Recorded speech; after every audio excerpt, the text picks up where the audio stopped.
Assalamualaikum warahmatullahi wabarakatuh. Para pemirsa JTV di studio dan di rumah yang saya hormati, hari ini kita mendiskusikan nuzulul Quran. Karena nuzul Quran ini amat sangat penting, bahkan di Indonesia diperingati oleh pemerintah. Hadir kali ini ada 4 narasumber. Silakan sebelum kita diskusi untuk mengenalkan diri. Saya Muhammad In'am Esa dari FITK. Saya Israqun Najah dari Fakultas Syariah. Saya Nur Hadi dari Fakultas FITK. Saya Munirul Abidin dari Fakultas Sains dan Teknologi. Baik, kita mulai dari Pak Dr. In'am. Pak Doktor, ada istilah nuzulul Quran dan ini sudah sangat populer ya. Sesungguhnya nuzul Quran itu apa sih? Baik, terima kasih Prof. Haris. Yang sekarang ini kita bahas terkait dengan nuzulul Quran itu adalah peristiwa tentang turunnya Al-Quran yang kita peringati biasanya di bulan Ramadan. Itu terkait dengan satu ayat Al-Quran, surat Al-Baqarah ayat 185. Syahrul Ramadan alladzi unzila fihil Quran hudal linnasi wa bayyinati minal huda wal furqan.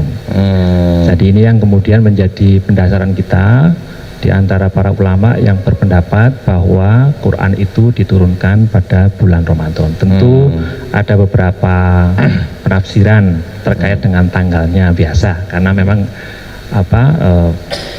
ketepatan waktu itu masing-masing punya yang masyhur tanggal berapa, Pak In'am? Yang menjadi qaul masyhur itu tentu 17 Ramadan. 17 Ramadan ya. Yang biasa memang pas di hari dalam ini ya. tradisi kita hari ini ya. Prof. Jadi hari ini alhamdulillah kita masih berkesempatan untuk bisa memperingati nuzulul Quran, satu momen yang sangat penting bagi kehidupan kita sebagai umat manusia. Iya. Jadi tanggal 17 Ramadan tepat diturunkannya Al-Quran tuh. Nabi menerima wahyu yang pertama, yaitu surat Al-Alaq ayat 1 sampai 5 di Gua Hiro. Apa itu bunyinya surat Al-Alaq ya? A'udzu billahi minasyaitonir rajim. Bismillahirrahmanirrahim. Iqra bismi rabbikal ladzi khalaq. Khalaqal insana min 'alaq. Iqra wa rabbukal akram. Alladzi 'allama bil qalam 'allamal insana ma lam ya'lam. Ini satu ayat yang sangat istimewa menurut kita, apalagi kita sebagai seorang yang concern di bidang pendidikan, karena di ayat ini ada, di ayat yang pertama itu ada 3 kata kunci penting yang disebutkan di dalam surat Al-Alaq ini. Yang pertama di situ bicara tentang Iqra, perintah membaca. Kemudian yang kedua, bagaimana cara kita membaca? Ternyata kita harus senantiasa ingat kepada Allah. Bismi rabbikal ladzi khalaq. Jadi di sini yang disebutkan adalah Bismi rabbik. Jadi menggunakan istilah Rabbun, tidak langsung menyebut istilah Allah. Sehingga di sini dalam beberapa kajian itu menunjukkan bahwa Tuhan itu yang semesta alam. Jadi mengajak orang untuk membaca sampai pada satu kesimpulan bahwa Rabbun yang memelihara alam semesta, yang mengatur alam semesta, ini ada satu zat yang serba maha mengatur. Nah, kata kunci yang ketiga itu adalah kholak. Kholak ini dalam konteks ini yang kita sebut sebagai kreatif. Nah, ini nanti yang mungkin akan diulas lebih lanjut oleh para narasumber, bagaimana relasi antara Iqra, kemudian aspek ketuhanan, spiritualitas, kemudian aspek kreativitas. Terima kasih Pak Dokter. Saya lanjutkan ke Kiai Israqun Najah. Pak Kiai, mengapa ayat yang pertama kali justru tidak mengenalkan Tuhan, tapi justru menyebut Iqra, membaca? Mengapa tidak diturunkan misalnya Qul huwallahu ahad dulu misalnya? Mengapa ini? Terima kasih.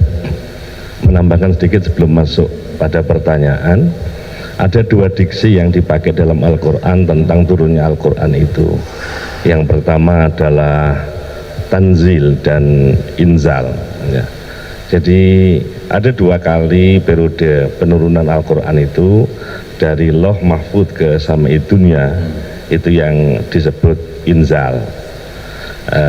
Artinya bahwa sekali itu diturunkan, kemudian dari Samai Dunya kepada Nabi itu yang disebut tanzil. Karena tanzil itu sesungguhnya nazala itu kata yang intransitif, yang ketika dimasukkan ke wazan fa'ala menjadi transitif, itu berarti memberikan arti banyak, sering. Jadi turunkan berkali-kali sesuai dengan konteks di mana Nabi membutuhkan atau Allah merasa perlu untuk memberikan wahyu itu kepada umat manusia. Ini penting, Al-Quran itu diturunkan oleh Allah, kapasitasnya seperti statement Allah sendiri di dalam satu ayat, wa ma khalaqtul jinna wal insa illa liya'budun, bahwa secara esensial kedirian kita di muka bumi ini sesungguhnya atas kehendaknya agar kita ini menyembah kepadanya. Nah, Allah itu butuh memberikan guidance agar kehidupan kita sesuai dengan kehendaknya. Maka ketika kita melihat surah Al-Fatihah, ihdinas siratal mustaqim, itu sungguhnya ada penafsiran seorang mufassir namanya Imam Baydawi dalam kitab tafsirnya, Tafsir Baydawi, yang kemudian diulas kembali oleh penerusnya namanya Sulaiman Al-Jamal dalam kitab Al-Futuhiyat Al-Ilahiyah, menjelaskan bahwa sesungguhnya ketika kita membaca ihdinas siratal mustaqim itu konkret yang kita pinta itu apa? Hari ini misalnya Kementerian Agama di dalam Al-Quran dan terjemahannya mensederhanakan, itu mereduksi makna yang sesungguhnya. Tunjukkan kami ke jalan yang lurus, jalan orang-orang yang telah engkau berikan nikmat, yang tidak engkau yang tidak termarahi, tergodobi, termurkai dan tersesat. Jadi Allah menolak bahwa mereka tersesat karena Allah menolak, ya, dalam tanda petik mereka itu menjadi termurkai karena Allah. Jadi mereka yang menjadi termurka karena dirinya, mereka tersesat karena dirinya. Terima kasih Gus, ya.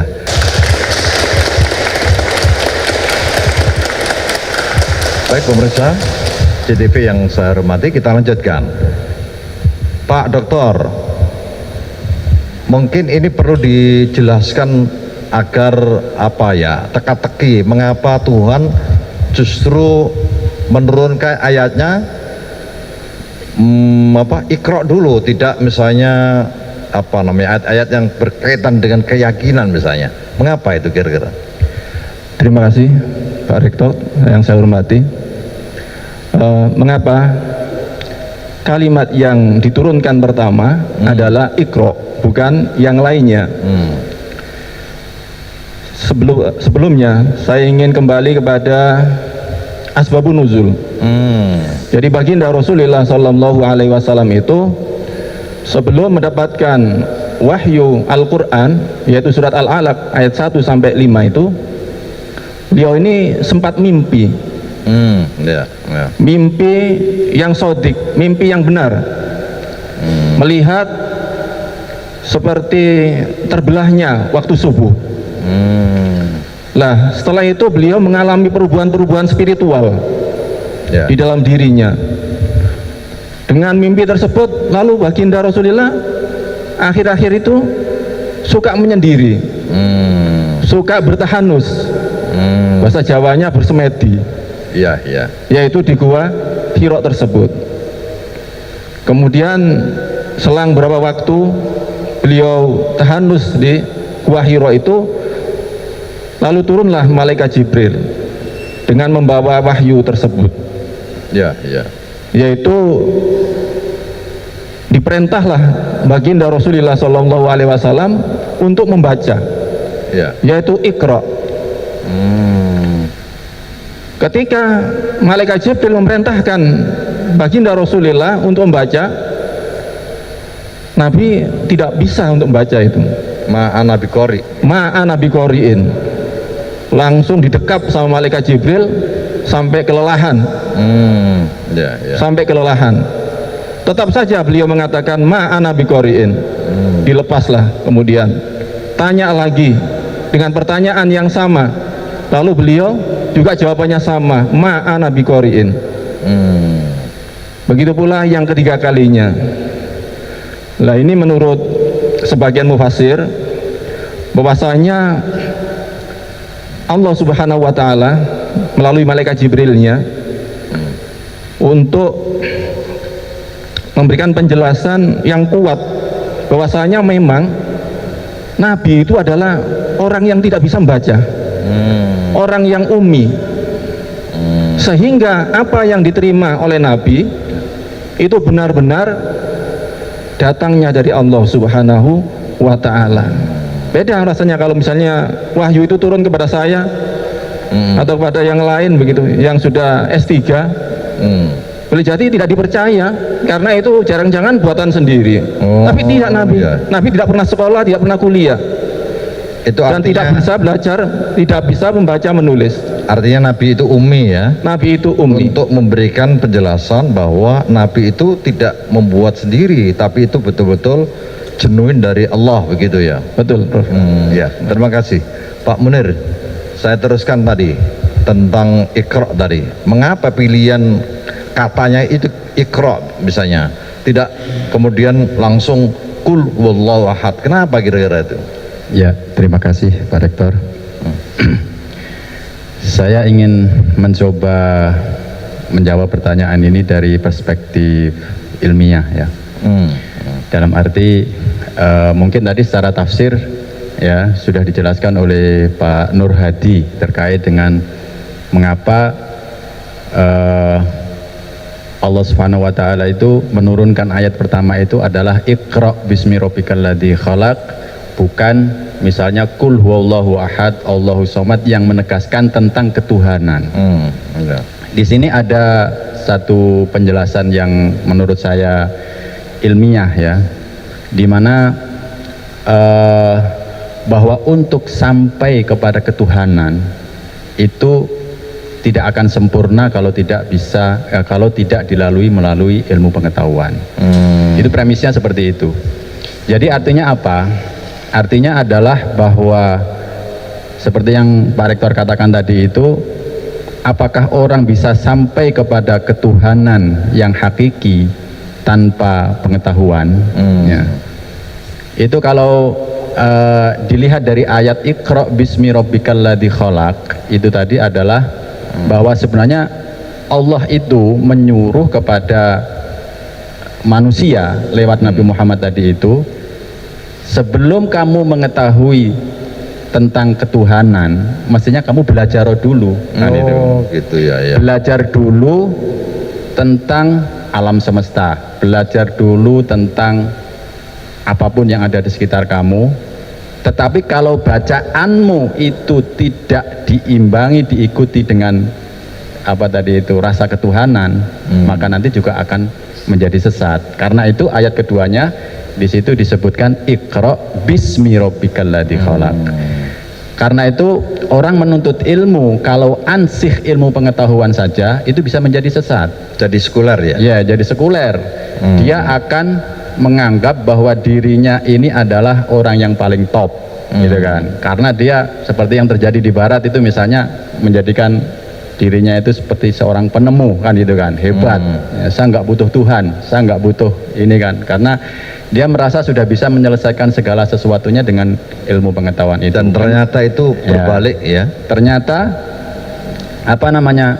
Karena itu Allah Subhanahu wa taala itu sudah mengingatkan, Iqra, belajarlah, tuntutlah ilmu bismi rabbikal ladzi khalaq. Terima kasih Pak Munir. Terima kasih. Jadi saya simpulkan sementara, ternyata Islam hadir dengan wahyu yang pertama kali itu mengisyaratkan bahwa Islam itu sangat terbuka. Siapapun bisa menggunakan akalnya dengan menggunakan riset dan ilmu pengetahuannya untuk mengetahui Tuhan, karena terbuka. Maka Islam itu, Al-Quran ini itu apa namanya, cocok mulai kapanpun, mulai solihun di kulli zamanin wa makanin. Karena keterbukaan itulah maka Islam tidak perlu tutup-tutupi, silakan siapa aja bisa meniru. Yang kedua pesannya adalah begitu hebatnya Islam melalui Al-Quran itu mendorong umat manusia untuk bersains dan berteknologi. Para pemirsa CCP di studio dan di rumah, diskusi saya lanjutkan. Pak Inam tadi sudah diuraikan terkait dengan nuzul Quran ini. Berarti sesungguhnya historis ya nuzul Quran ini, karena ada tanggalnya, tempatnya, ada pelakunya dan lain sebagainya. Kemudian Al-Quran itu katanya Gus I tadi pertama kali diturunkan penuh bongkoan ya, itu di Sama'ud Dunya. Sesungguhnya Sama'ud Dunya itu dalam perspektif sains itu apa sih? Apa betul ada itu? Terima kasih Pak Rektor. Nanti yang bagian itu biar dijelaskan sama Gus Is yang ahli. Saya hanya ingin memberikan satu penegasan. Tadi kalau Pak Munir tadi kan menjelaskan tentang perspektif sains, kenapa Iqra tadi ya. Ini ada hal yang menarik yang mungkin juga nanti kita kaitkan dengan aspek pendidikan. Kenapa kemudian ayat yang turun itu kok menggunakan kalimat fi'il amar? Nah itu kalau kita belajar di pesantren dulu, itu kan ada perdebatan Prof ya. Sebenarnya yang menjadi mustaknya kata di dalam bahasa Arab itu apa sih? Kan ada perdebatan antara ada yang mengatakan masdar gitu, siak ya, ada masdar, kemudian ada yang fi'il. Nah biasanya fi'il madhi. Nah ini ada satu ilmuwan saya katakan begitu yang sempat kontroversial begitu. Itu namanya Muhammad Sahrur. Dia berpendapat bahwa mustaknya kata itu bukan fi'il madhi, bukan masdar, tetapi adalah fi'il amar. Gitu. Ternyata kenapa kok dia berpendapat seperti ini? Karena disinilah ada yang namanya etos progresivisme. Jadi beliaunya itu mengatakan bahwa Iqra itu sesungguhnya ngajarin kita bagaimana kemudian kita itu hidup harus bersifat dinamis. Terima kasih Pak Inam. Saya lanjutkan ke Gus Is. Gus Is tadi disebut bahwa Al-Quran itu bongkoan diturunkan Allah ke Sama'ud Dunya. Nah, apakah dari perspektif misalnya fisika atau yang lain bisa nggak Sama'ud Dunya itu di mana? Apakah tempat atau apa namanya? Yang lain misalnya? Yang pertama itu sesungguhnya menunjukkan bahwa Allah itu Tuhan Maha Tertib Administrasi. Jadi Allah itu menskrip ya, menskenario seluruh apa yang dikehendakinya. Jadi skrip kehidupan itu sudah ada, itu diturunkan dalam bentuk yang wahyu itu seperti yang dalam ulumul Quran itu tidak berhuruf, tidak bersuara. Itu yang masih dalam tataran bahasa kita meminjam dalam tanda petik itu konsep. Jadi masih belum manusiawi, belum memperbumi, belum membudaya ya. Belum memperbumi. Jadi belum bisa ditangkap oleh sesuatu yang indrawi. Nah, baru kemudian yang istilah tanzil itu yang baru kemudian dikontekskan seperti konteks kebudayaan manusia.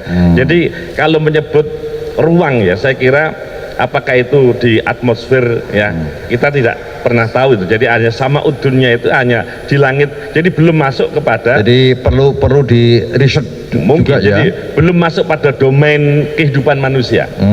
Kalau kemudian kita ada dalam lingkaran, maka itu masih di luar ya. Setelah masuk itu sudah dibahasakan sesuai dengan bahasa konteks. Berarti itu manusia. Di wilayah metafisis ya, wilayah metafisis. Terima kasih Gus.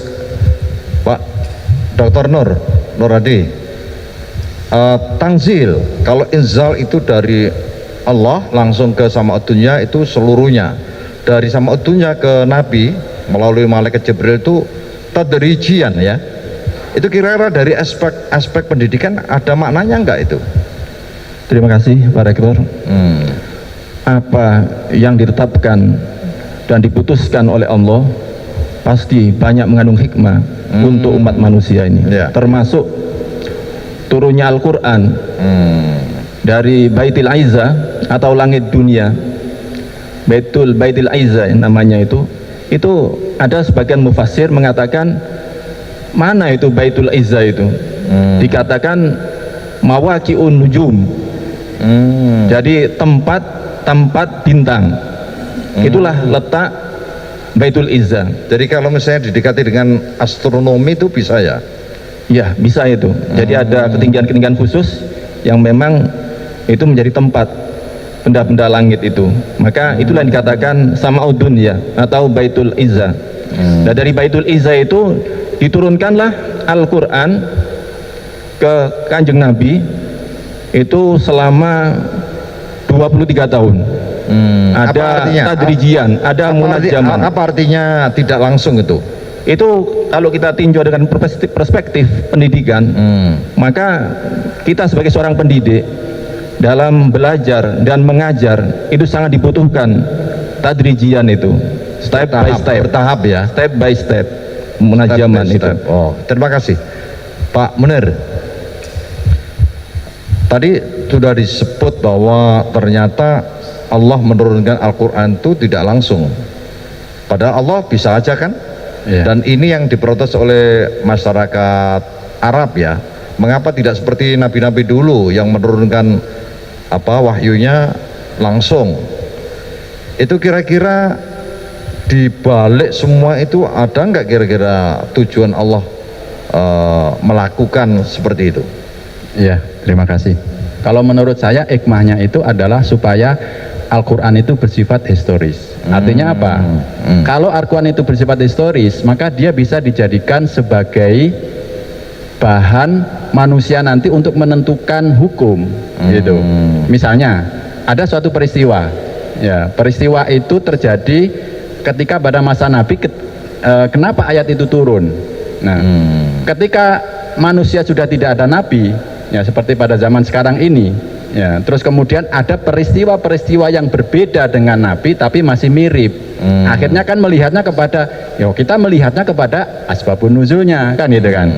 Sehingga tadrijian itu dimaksudkan agar bersifat historis sehingga manusia itu bisa mengambil pelajaran, sehingga Al-Quran atau ajaran Islam itu bisa menjadi soleh likulli zaman wa makan. Terima kasih Pak Dr. Jadi sungguhnya kalau kita pelajari dari apa yang telah diuraikan oleh para narasumber ini, Al-Quran itu akan berlaku kapanpun, dan diturunkan Al-Quran itu tadrijian itu dalam konteks untuk menyelesaikan atau memberi penjelasan terhadap masalah-masalah yang dihadapi oleh manusia, karena Al-Quran itu sungguhnya ada hudal linnas. Hudal linnas ini sepanjang masa. Saya akhiri, assalamualaikum warahmatullahi wabarakatuh.